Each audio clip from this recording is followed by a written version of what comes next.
ఎందుకు ఈ నూతన సంవత్సరం ఇంకా ఇచ్చాడు అంటే ఒకటేనండి, మనసు మారాలి. మన హృదయం అనేది మారాలనే దేవుడు సంవత్సరాన్ని ఇస్తున్నాడంటండి.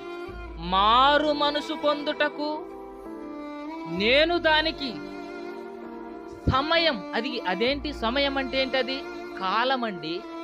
సమయం అంటే టైం, కాలం. సంవత్సరం, ఇప్పుడు మనకొక సంవత్సరం దేవుడు ప్రసాదించాడంటే ఇది కాలం, సమయం. ఎందుకు ఇచ్చాడంట? మారు మనసు పొందడానికే అంటాడు. ఏం మారాలి? ఏం మారాలని చెప్పాడు హెచ్కేల్ గ్రంథంలో?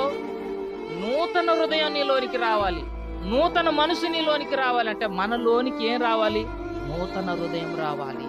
ఇన్ని రోజులు నువ్వు ఎలా బ్రతికావు అది అనవసరం. కొత్త సంవత్సరం ఇచ్చాడు, నువ్వేం చేయాలి? మార్చుకోవాలి. ఈ పాత సంవత్సరంలో నువ్వు ఎలా బ్రతికావు ఆయనకి అనవసరం. నీకిచ్చాడంటే ఆ కాలం, మనకిచ్చాడంటే ఆ కాలం మనం మార్చుకోవడానికి, అంతే తప్ప మనం ఏదో సాధించామని దేవుడు మనకు ఇవ్వలే.